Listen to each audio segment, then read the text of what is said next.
Good morning, good afternoon, good evening. It's my pleasure to welcome you to this public webinar on learning from practice, systemic changes to support women in water. My name is Catherine Farr, and I'm the founder of the Community of Women in Water, which focuses on connecting women working on water issues globally. We began in 2019 and seek to strengthen and expand the network of women working across water-related disciplines and sectors to enable them to increase their professional impact while gaining and providing support to others in the community. Our community creates a forum for women to talk about their experiences, ask questions, and learn from one another, and to increase their professional impact by building their capacity and developing the necessary tools and skills to be more effective. Our aim is to enable women to thrive and grow in their water-related careers. We are proud to be hosting our annual public webinar this year with 3 wonderful partners: the World Bank Equal Aqua platform that aims to deepen the dialogue on gender diversity and inclusion in water sector jobs by connecting utilities, associations, organizations, and benchmarking gender inclusion in water organizations. Today's webinar is a part of Equal Aqua's annual forum. Next, we have the International Water Management Institute, or IWMI, that aims to expand and intensify its efforts to deliver water solutions and bring about broad systemic change and build on their extensive web of strategic alliances with fellow CIGAR centers and other national and international partners across the world. IWMI strives to ensure gender equality and inclusion are central to its work. And Agenda for Change, which is about fundamentally changing how work on water, sanitation, and hygiene is done through a systems-wide approach that tackles key building blocks of the water, sanitation, and hygiene sector. We came together for this event because we want to advance the conversations, particularly the work being done about bringing systemic change that supports women in their water careers. Across the water sector, we hear that women need to be in more leadership roles, and the number of initiatives and organizations focused on supporting female leaders in the water sector has increased over the last 5 years. But the data highlighting female leadership often reflects that very little change has actually taken place. Addressing gender inequality is complex, and it requires systemic change. It cannot be accomplished by a single individual or a single policy, and it certainly won't happen overnight.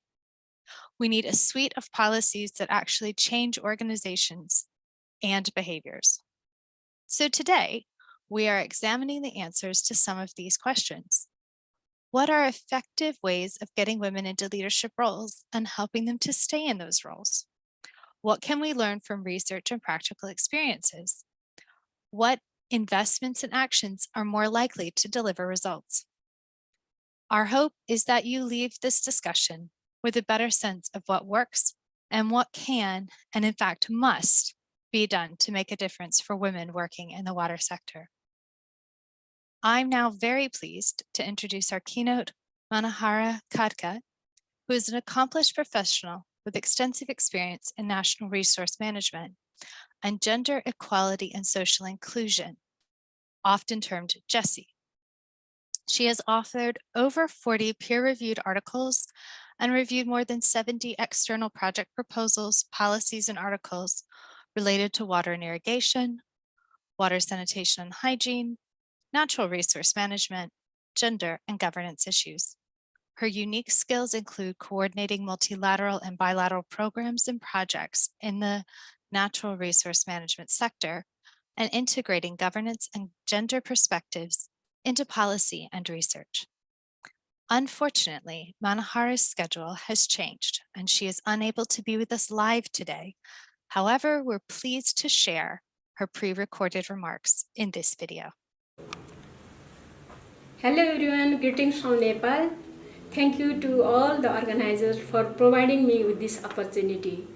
I'm honored to reflect and share insight on systemic changes to support women in water issues in Nepal.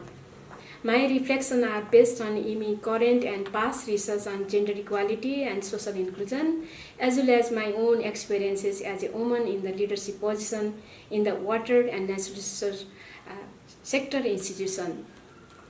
IWMI is a research for development organization where we conduct interdisciplinary research on water solutions to contribute to climate resilient and sustainable development.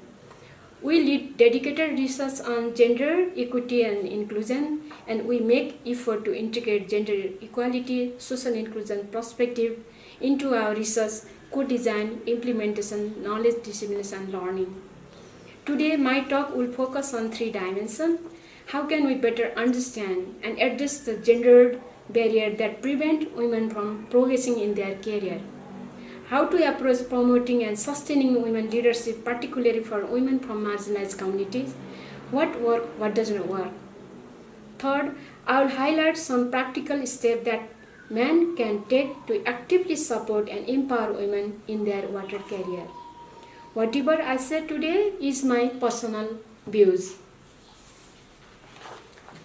As we know, Nepal has a progressive constitution which insists gender equality and prohibits discrimination based on caste, religion, ethnicity, and sexuality.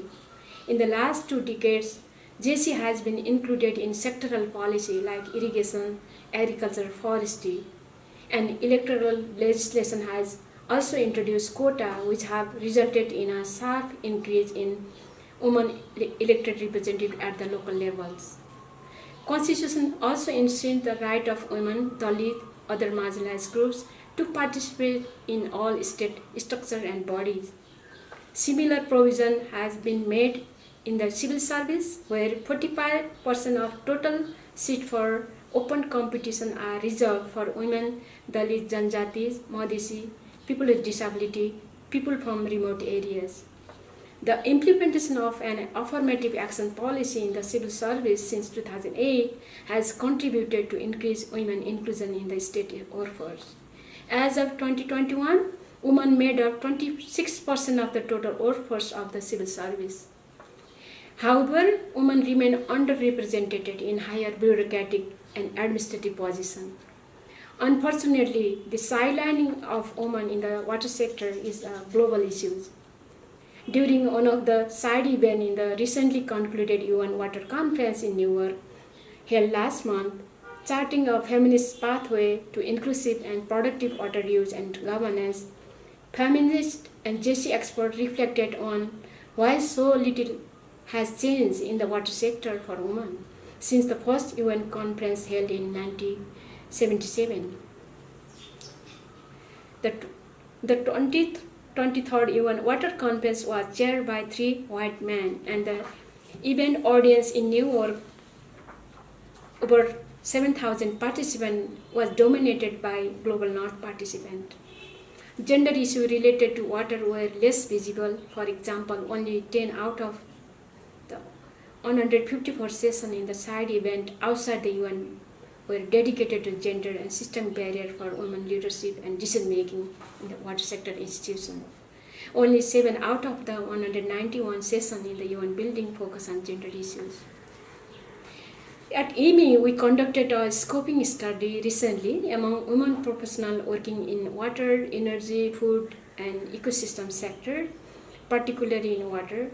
We looked at the barrier for women professionals to participate meaningfully within their organization. Women interviewed across all stakeholder groups and level of seniority reported facing similar challenges as women professionals in WIFI sector, water, energy, food, ecosystem sector. Let me highlight the challenge that women face. Systemic barrier, intense masculine attitudes, practices, and technocratic knowledge and performance evaluation system that are institutionalized within the water institution undermine the role and perspective of women professionals in the sector, as well as their leadership development. Our study revealed that women employed in the public sector at all levels across all sectors continue to be overlooked in decision-making processes despite having the same training as men. They are chosen less frequently for training opportunity, have limited access to information such as scholarship opportunity, face informal rule and barrier. For example, they may face social disapproval from colleague and family and society for traveling along with the male colleague and make their male colleague uncomfortable when traveling to the field with them. Response from men regarding the role of women professional and the constraints they face in the sector were mixed. Younger men from government of Nepal, civil society tend to recognize the challenge faced by their female colleague, particularly acknowledging that married women bear a disproportionate double burden of professional and domestic labor. However, older men were less aware of these issues. Furthermore, the water institutions tend to value technical knowledge and skill over social or gendered aspect of water. This creates a knowledge gap in understanding and valuing water for development, as it failed to recognize the idea of knowledge of men and women professionals with diverse identity. How to help women to overcome this challenge? In the scoping study conducted by IWMI, women identified number of capacity strengthening needs and support structure specific to women professionals. These needs are summarized in the order of one woman. Women need equal access to information. They need the capacity to catalyze the information, and they need support for their personal development, including self-belief, confidence, and capacity to raise their voices. Even though the women interviewed were confident about their own knowledge and skill, regardless of their age and level of seniority, they feel they need to constantly prove themselves.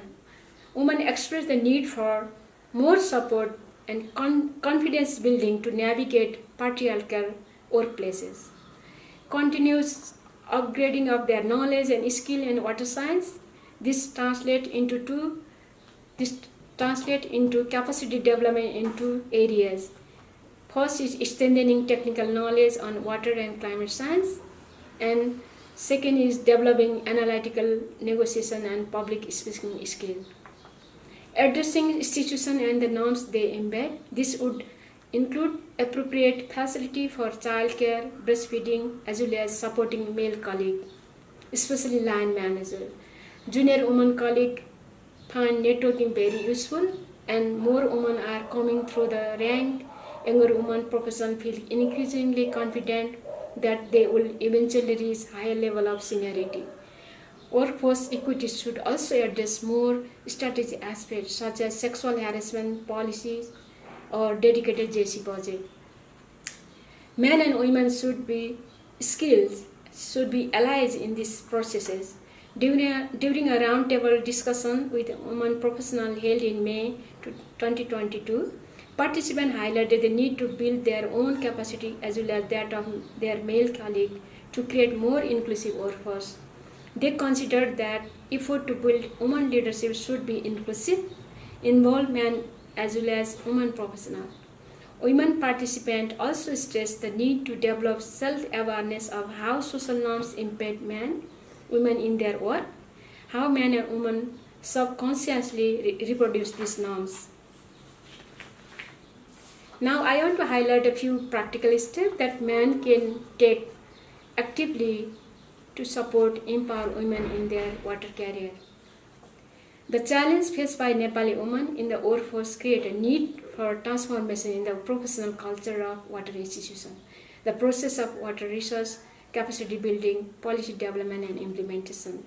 At IWMI, we are making our effort to develop a research agenda methodology to understand and tackle systemic barriers that prevent women, especially marginalized women, from accessing and controlling water resources, including irrigation, related technologies, technical knowledge, and subsidy policy. We conduct action research on strengthening institutional and policy system to create space for women professionals, women entrepreneurs, and farmers to participate in water management, agriculture, and water decision making. Our business as usual methodology of capacity building for women and men professionals and policymaker, decision maker, and practitioner of gender and social does little to tackle the challenge women face in the water institution. This approach does not promote women leadership in institutions at various scales. I'm part of collective reflective learning for social inclusion in Nepal's community-based natural resources management project, an action research project managed by University of Edinburgh, UK, in collaboration with IWMI, Gender at Work India, independent JC expert. This learning process focuses on self-reflection and sharing experiences, perspective of women, men, professional, and systemic challenges for implementing JC in the natural resources sector, and provide them with a practical tool for building women leadership and negotiation skill. Similarly, in the first phase of Department of Foreign Affairs Trade-funded WAS project, our research has focused on understanding the interplay of gender-power relations that disempower women leaders and marginalize women from meaningfully engage in local WAS planning and decision-making. We have shared evidence-based recommendations for improving the institutional practices of local government to ensure women voices and agency are included, and application of JC principle in WAS development program and policy making. To understand JC action within our own organization, our partner organization, we have utilized JC self-assessment tool of the Water for Women Fund program of DIPA. This tool has helped us understand better where our institution, our partner organization stand in terms of JC. Identified gaps in organized policy, investment, monitoring, and development program design and implementation with respect to JC. In the CGIAR Nexus Gain initiative, we are focusing on developing the capacity of women and men professionals in the water, energy, food, and ecosystem sector through a 8-month coaching and mentoring courses that combine Nexus science with interpersonal and gender analysis skill, with the aim of enhancing Nexus leadership. I would like to suggest following solution. Initiate innovative and unconventional leadership program that can help women leaders maximize their potential by cultivating leadership skill, providing mentorship, offering technical and financial support as they implement action plan. Training programs should include regular mentoring and psychological support from women and men professionals who can serve as a role model. This approach can help women leaders create new narratives and vision to lead gender equality effort and amplify their work by connecting them with wider network and collaborators. Promote action research on overcoming system barrier to gender equality, social inclusion, inclusive development outcome in the water sector. Strengthen participatory action research skill of early career researchers, men and women in both natural and social science field to promote organization change processes. Build on recognition by the Transform Future for Water Security Mission on the role of women in science, policy, development, implementation of water security, and in making water governance inclusive. This mission have emerged from multi-sector driven consultation at national, regional, and global level. I hope that we have the opportunity to work with our partners participant in today's webinar to amplify the voices and agency of women and marginalized groups in water security solution in global and regional space. Thank you so much. Thank you so much, Manohara. Those were really great insights from your research experiences, and particularly the results of that recent scoping study of women in water, energy, food, and ecosystems that IWMI conducted. The challenges that study identified fit well with the experiences I've heard and seen from women in water. Thank you for sharing some key learnings to support how we can go forward. It's good to know that using quotas can be an effective way to increase women's participation, as the Nepalese government has done. And I think that the point that you made about supporting women to increase their self-belief is an important one, and we can come back to that in the panel. I'd just like to remind our global audience today the chat is open for your questions, so please do begin submitting them. We'll also be taking a lot of the questions that were asked during the registration process today. It would be great if you could include where you're from when you ask your question. One of our panelists will be speaking in Spanish, so if you've been off in the original language for interpretation, I do encourage you to change to the English channel now. I think we've got everything sorted. So first for our panel, I would like to welcome Luz Cardenas, who is the Director of the Social Management Office for the Ministry of Housing and Communications, Coordinator in the Program for the Modernization of the Organismo Técnico de la Administración de los Servicios de Saneamiento. Your recent work, Luz, in Peru has looked at national strategy for narrowing gender gaps in water institutions. And this has included working with the national regulator and over 40 utilities to establish a baseline on gender and to design action plans to promote women's participation in the sector. So I'd like to start off by asking if you could talk about what policies or systemic changes have been successful in this work, what promoted some of these changes and actions, and what was the timeline to get these actions to filter through the system? It's a big question, but we're going to try to answer it in 5 minutes. Over to you.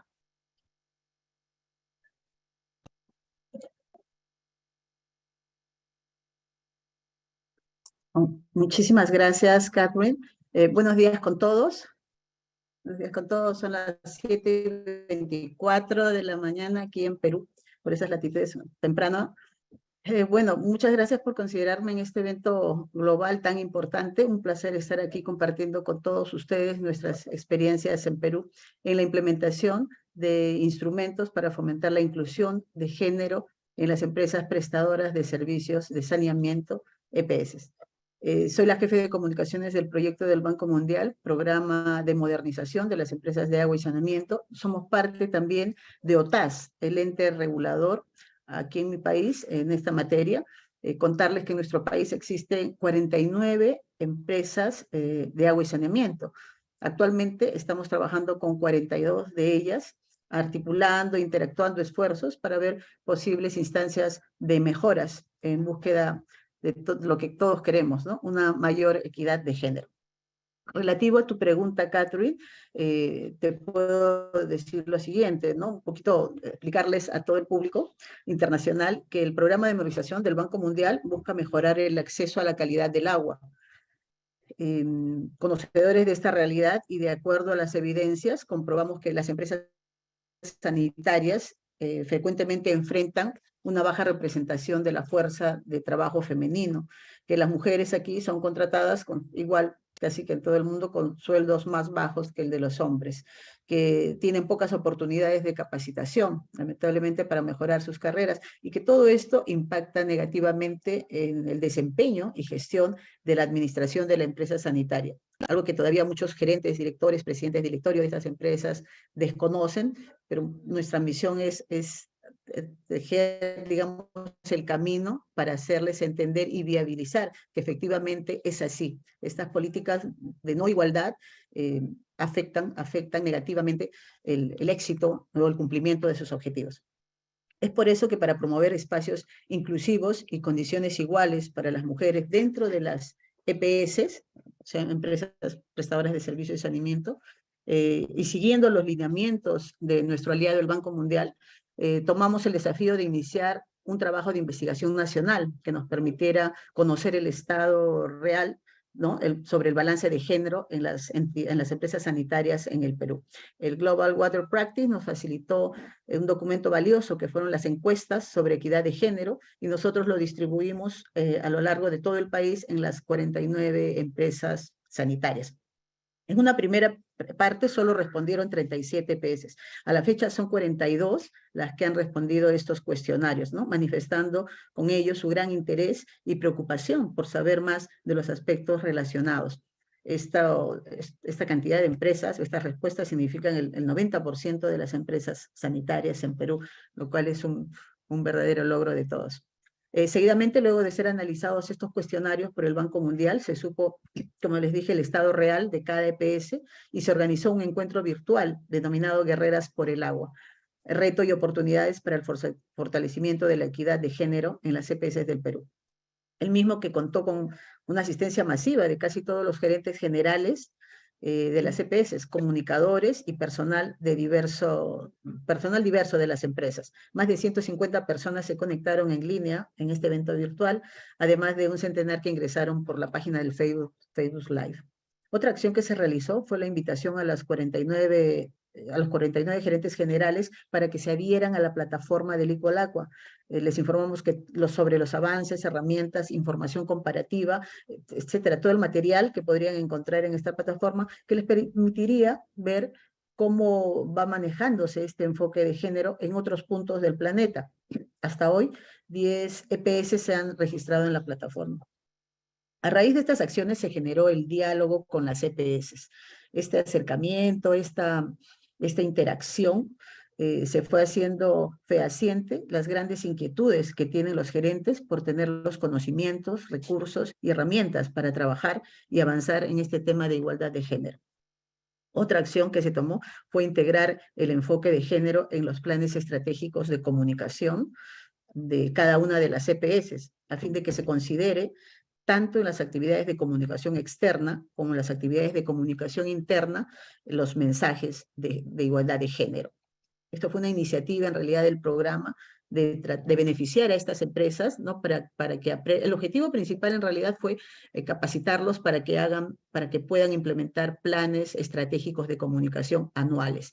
Entonces, conversando con los del Banco Mundial, dijimos, bueno, ya que estamos armando estos planes de comunicación con los comunicadores y trabajando, ¿no? En coparticipación, sería bueno también, ¿no? Establecer uno de nuestros lineamientos principales, que es el enfoque de género.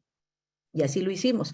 Entonces impartimos a través de una consultoría los enfoques de género, ¿no? El por qué era necesario, en qué forma tenían que hacerlo, cómo desarrollarlo, cómo implementarlo, cómo buscar los recursos para que los comunicadores puedan desarrollar a lo largo del año sus actividades con enfoque de género, ¿no? En busca de la igualdad tan deseada.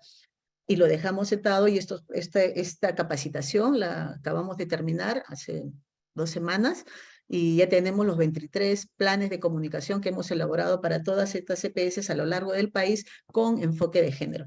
Entonces ya se las vamos a estar enviando oficialmente para que ellas puedan implementarlas in-house, ¿no? Esos son más o menos los logros, las acciones que hemos desarrollado en poco menos de un año que tenemos colaborando en estos grandes objetivos. That's amazing, Luz. Thank you so much. That sounds really, really exciting. I'd like to move to our next panelist. So I'd like to welcome Bethlehem Mengistu, who is a longtime global WASH advocate with a passion for building collaboration, partnerships, and systems approach that will collectively enable the achievement of Sustainable Development Goal 6, which is related to water and sanitation. Bethlehem is the global coordinator for Agenda for Change. Welcome, Bethlehem. Thank you, Catherine. Happy to be here. Good to have you with us. So my first question for you is, what are some of the most valuable inputs you have had during your career journey that enabled your growth and progress? And what practical steps have you taken during your leadership journey to realize gender parity within the WASH sector? Great, thank you. Thank you for those questions. So to your first question around what were some of the most valuable inputs I've had during my career journey that have helped me grow and progress, there are a number of things. So some of the key inputs that have added value to enable me to evolve onto leadership and senior roles include leadership courses, different thematic trainings that have been sponsored by my employer. And what had made these very useful is that they were tailored to my need at the time. For example, when I took up the role of country director, I was invited to take part in a training on financial management for managers. When I was in a role, in a multinational role within East Africa, I was invited to take a training on water security for policymakers and practitioners. So the key message here is the inputs need to be timely and aligned to current need. So there needs to be a very clear idea around kind of gaps within knowledge or skill sets for it to kind of to be able to kind of obtain the return on investment right away, and to be able to kind of evolve and flourish within, you know, the current position that you're in. So these key inputs really served as springboards for growth and taking me on to kind of the next thing or the next senior role. The second key input, which I think is really critical, in addition to kind of the, you know, ongoing capacity development and kind of working on one's skill set and competency, is developing a network of women leaders and feminists. This is what I like to call as my sister circle. And this is a very important circle. This is a circle where I share my thoughts, you know, laughter and strategy.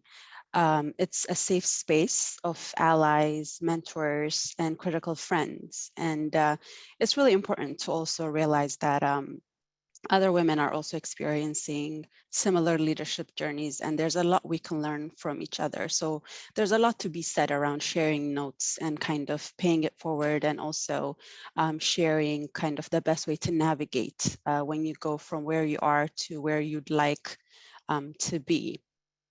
So to your second question, actually, let me maybe add a few points before I move on to the second question. While inputs are really important, I think it's important to underline that there's a lot of self-work required to manage the challenges, because inputs are really important to kind of build capacity and confidence. But there are challenges that come along the way that may not be addressed via training, because they're largely linked to mindsets and kind of ensuring you maintain a strong sense of self. So some of the challenges I think that are important to mention as a woman leader in the water sector include being able to be taken seriously in a sector that's highly dominated by men, and also being considered enough. And most of my women friends share this as well as a shared challenge. And it's important to recognize that we have to work extra hard and over prepare in comparison to our male counterparts to access leadership spaces. And there might be rejections, you know, along the way, which can rattle sense of self and confidence. For instance, you know, I can give you an example around, you know, you can see that you can do the job. It could be an opportunity within an organization, and you can see that you can do it and you want to go for it. But the environment may not necessarily be ready for a woman leader or a Black woman leader. So it's, you know, being able to kind of really analyze kind of your next progress in your journey, and being able to ensure that your ambition matches appetite is really important. The other key challenge is around perception around competency. For instance, qualifications from universities in the global South versus universities in the global North may not be viewed as equally valuable. And sometimes they may be seen as less, and that helps to sustain the status quo. These are key challenges. These are live challenges. So it's always good to be aware, to be able to manage them, and also maintain a sense of self. And some of the things to keep in mind that I have found helpful in my journey include walking at the pace of others, because not all mindsets are there, you know, quite ready to champion equality and inclusion in a real and meaningful way. So being able to understand where others are at and kind of, you know, walking hand in hand with that, given the fact that there's a learning curve, is quite important to also kind of protect part of yourself. For example, you know, like I said earlier, when looking at different opportunities within an organization, I always, you know, advise allies, fellow women, around kind of doing really good research about what the organization is about. Like, for instance, some of the things to look out for is, you know, what does the governing body look like? You know, the board or the trustee, because that'll help you deduce the cultural and political will of the organization. Like, for instance, you know, if the board members are all of a similar profile, like if they're all white male, and you're a woman coming from the global South looking to ascend onto leadership within that institution, you may have to kind of reflect on really how far can you go given the current makeup and the current status quo. I've had instances where, you know, I was really certain that, you know, I can do the job and I can really effectively deliver the position. But I was also aware of the profile that the organization was looking at based on the intel I gathered about the organizational culture and the readiness.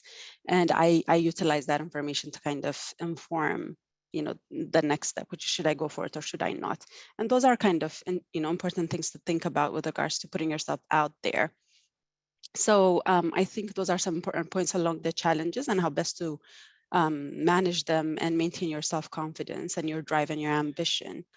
To your second question, which is really important, what are the practical steps that I may have taken during my journey to date around realizing equality or gender parity within the WASH sector? I've worked in the WASH sector for close to 2 decades now in various positions, various senior positions.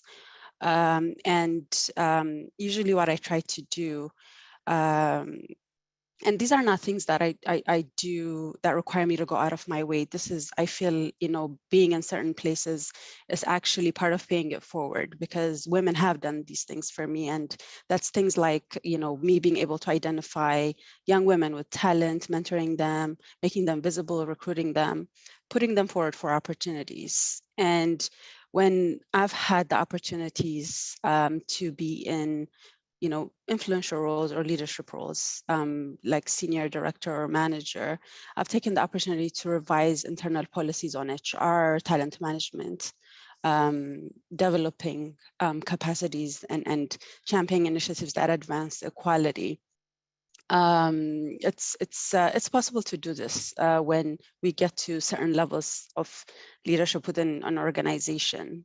So it's really important to be able to kind of stay close to that commitment around paying it forward, because enough of us have to be present to bring about a permanent shift in the system. It's not enough if we are, if it's just 1 or 2 of us in a room of like 20 or 30 men. That doesn't really shift the needle as quickly as we would like. So making sure that when we are in different places of influence, that we kind of make it easier for those who come after us to be able to kind of get quickly to where we are.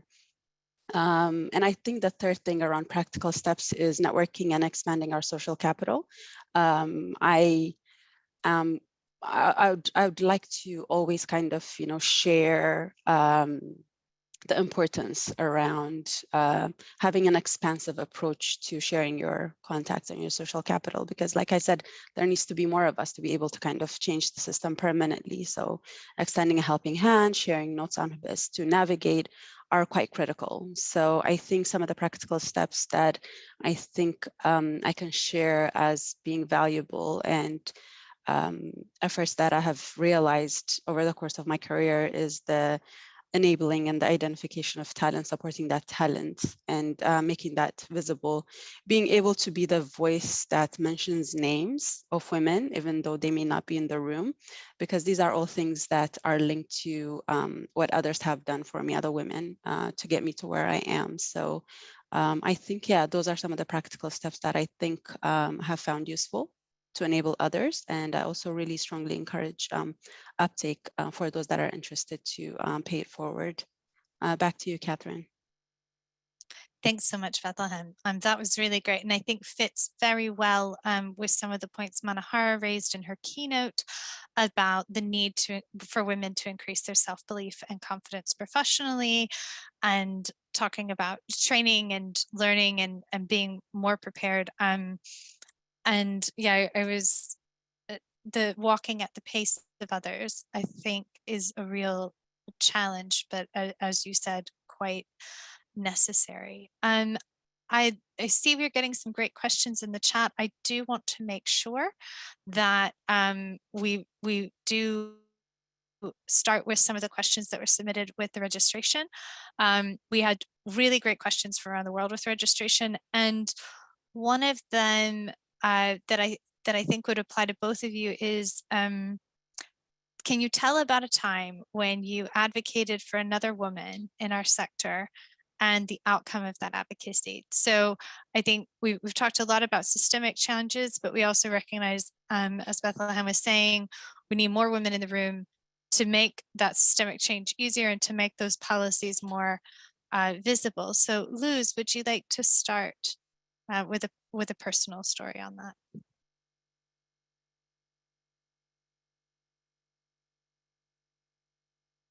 You're muted, Luz, if we could unmute. It's okay.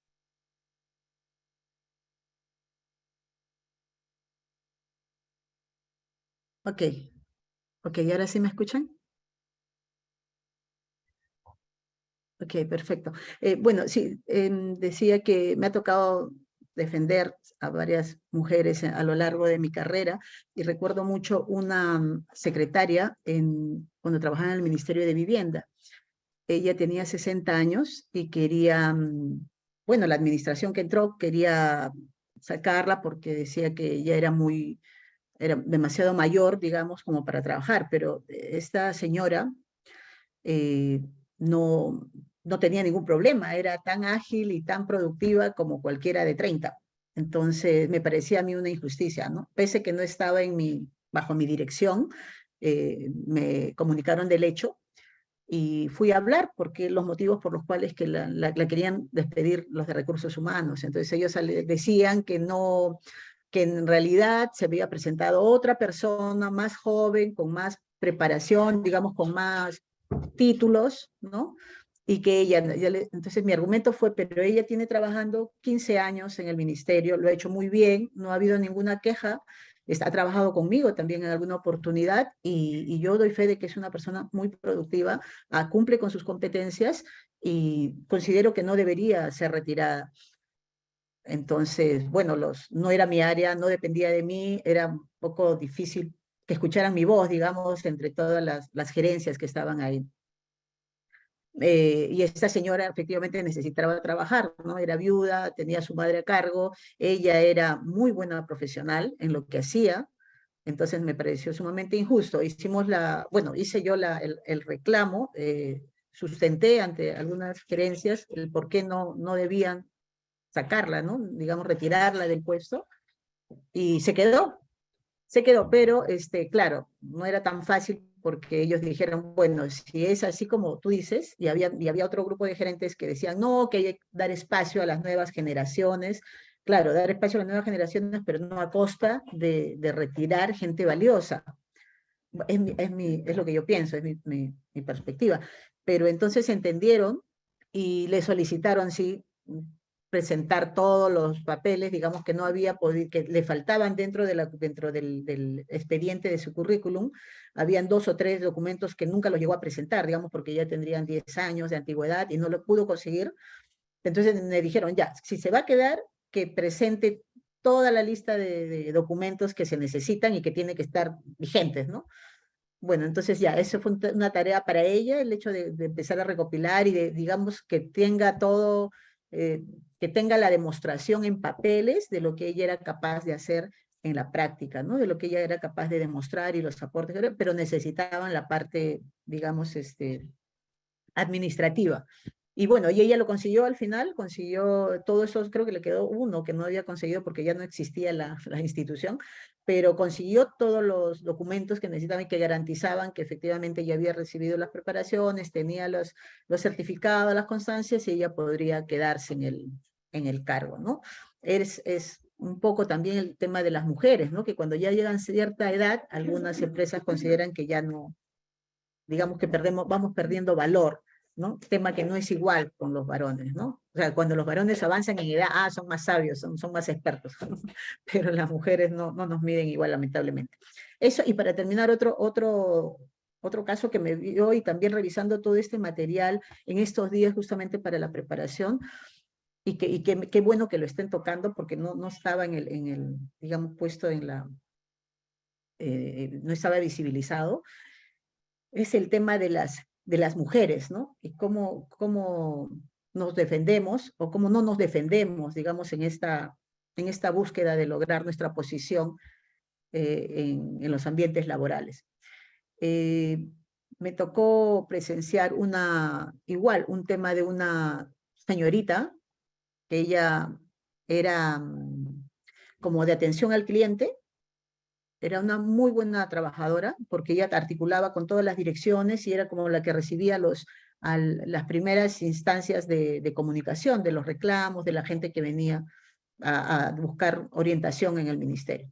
Esta era una chica que tenía preparación para el cargo que tenía, era una chica muy regia, muy, digamos, muy, ¿cómo le digo? Fachosa, en su idioma, no sé cómo era, muy deslumbrante, era, ¿no? Una mujer muy guapa, muy buena, muy asertiva, pero muy profesional. Entonces, los estereotipos, cómo trabajan, eso me permitió darme cuenta de por qué a esta chica la pretendieron sacar justamente mujeres, gerentas mujeres, que nunca de repente nunca tuvieron la preocupación de acercarse a ver quién era esta mujer fuera de la, digamos, de la parte visual, qué tipo de trabajo hacía, qué tipo de persona era, qué tipo de cargas tenía detrás, de repente nunca supieron. Y yo tengo cierta empatía con las personas, entonces siempre busco más allá de lo que aparentan, ¿no? Entonces me busco conversar y conectar por algunos minutos, aunque conozco con las personas por algunos minutos, sé quién está detrás. Y conversando con esta chica igual nos hicimos amigas y ella nos derivaba todo, trataba muy bien a la gente. Yo era directora de conflictos sociales en esa época. Venían alcaldes, gerentes regionales, venían poblaciones de todo el país y ella los recibía. Y los recibía con mucha amabilidad y les proporcionaba información hasta donde ella podía dar. Entonces nunca tuve queja de ella, pero sí supe que eran dos gerentas mujeres las que estaban pidiendo su cabeza, digamos, lo cual me pareció sumamente injusto. Y tuve que hablar con estas gerentas porque no sabía. Entonces, la explicación era, ellas me decían, no, esa chica no, no se lleva bien con los gerentes hombres, todo el mundo la está mirando, la miran, o sea, porque es una persona muy llamativa, digamos, muy guapa, una chica que regia, ¿no? Pero no malcriada, no desubicada. No, al contrario, siempre iba bien, pero lamentablemente era bonita, o sea, ella no podía lidiar con eso.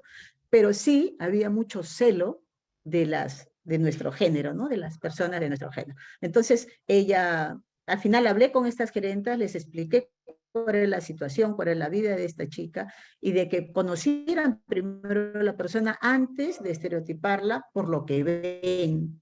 Porque las mujeres lamentablemente somos muy, ¿cómo le decimos?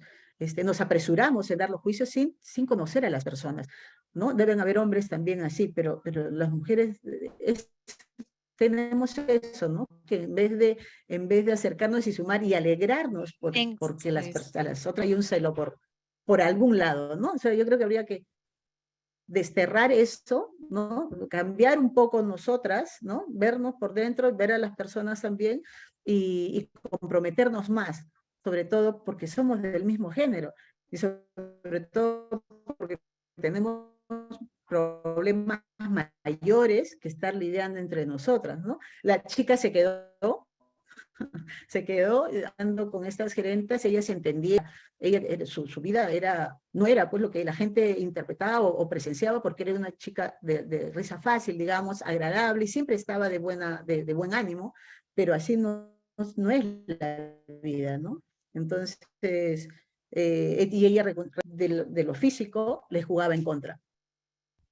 Son temas para ver, ¿no? Lo que para algunas es una carencia, para otras es un problema. Ok, esa es mi experiencia. Yeah, thank you so much for sharing both of those. I think it's a really big contrast, and it is important for us to realize that it's not just men that hold us back. I'm very conscious of time.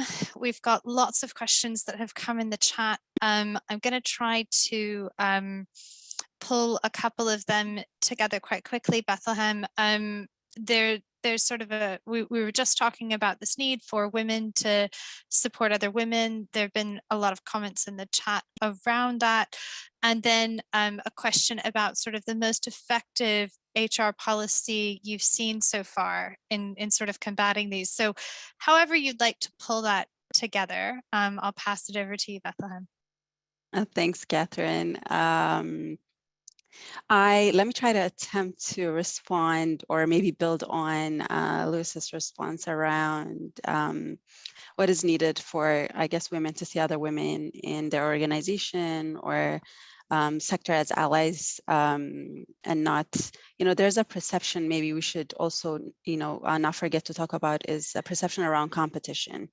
There needs to be a bit of myth busting around that. And also it will be good to talk about what type of systemic changes are needed to enable us to support each other better, so that there's more of us in the room, so that we can permanently shift the needle, right?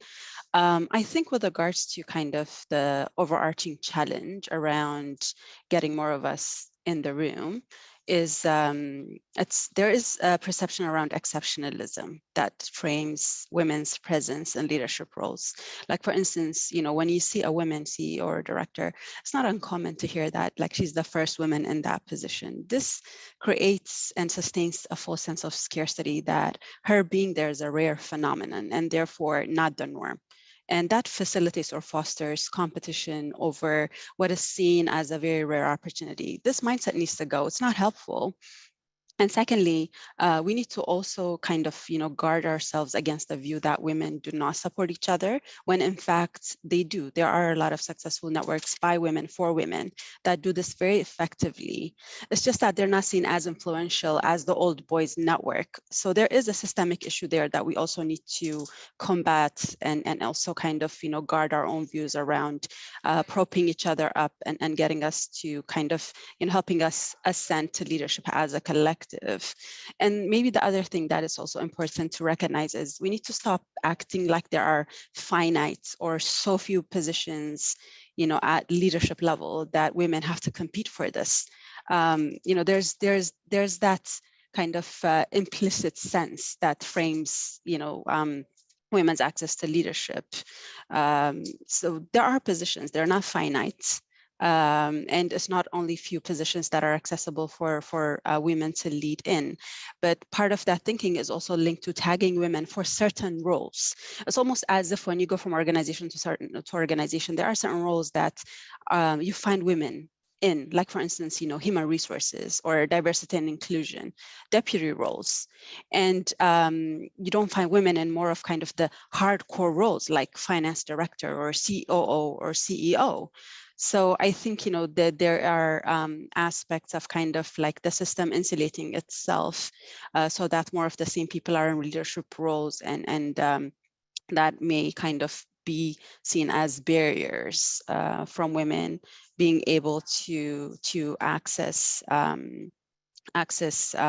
leadership roles. So, just some things to think about, because I think they're really important. Around your question on policies, internal policies, standards, like what can be done better to ensure women take part in leadership and decision making, I think, what's very key is a meaningful commitment to gender parity. That's very key, and not just lip service, from organizations or institutions, and having equality and equity in the values, mission, and vision, and not having it go progress more than lip service or the optics, but making it mission critical, to the organization narrative, walking the talk and leading by example. If as an organization you have equity and inclusion in your vision and values, hold yourself accountable to delivering this in real terms. I also think, organizations have to be open to doing more to facilitate different types of women to get the support they need to take up leadership roles. It really matters. It really matters how strategic opportunities are being aligned to diverse types of women, but also policies around ensuring childcare, policies around menstrual health leave, policies around pause leave are all really important, and they need to be considered to be able to accommodate women's ability to ascend to leadership spaces, and for these things to not be seen as barriers to women being present in leadership positions. Back to you, Catherine. Thank you. I would love to go into all of the questions that we've got. I've probably got 40 questions between the registration and the chat. This has been such an amazing discussion with both of you. But we have 3 minutes left. So I will ask each of you, and Luz, we'll start with you, your top point that you would like to share just very quickly on this conversation. What's the key takeaway you'd like our audience to have today? Thanks.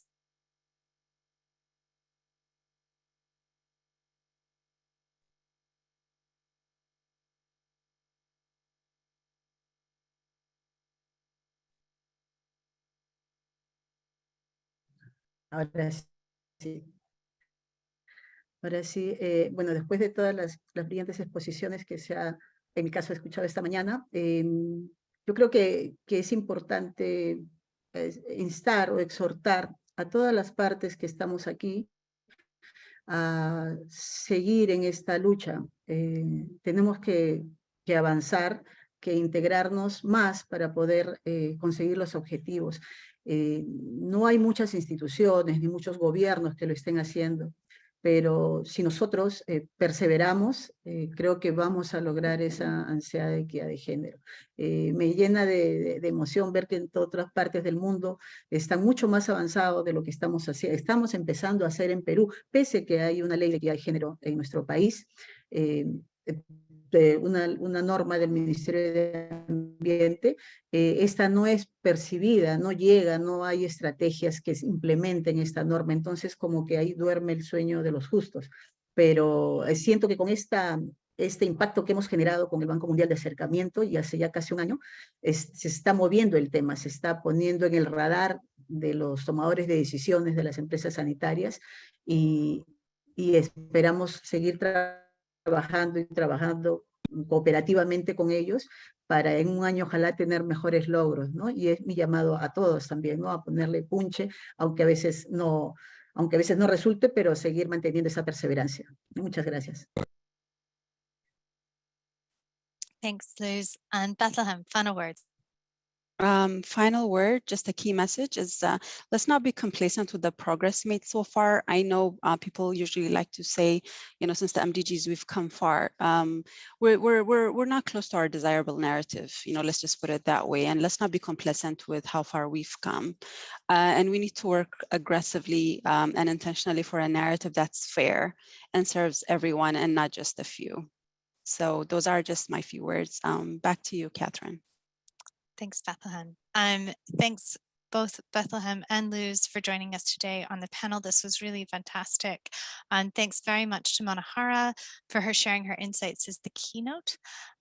It's really inspiring to hear from all three of you, women literally working across the globe on these important issues and on advancing gender parity. So thank you for that. As the community of women in water, again, special thanks to our partners, World Bank Equal Aqua, Agenda for Change, and IWMI for co-organizing with us. Thank you all who've joined us today, and those who are watching this recording. We really appreciate your interest, and we hope that you connect with us in the future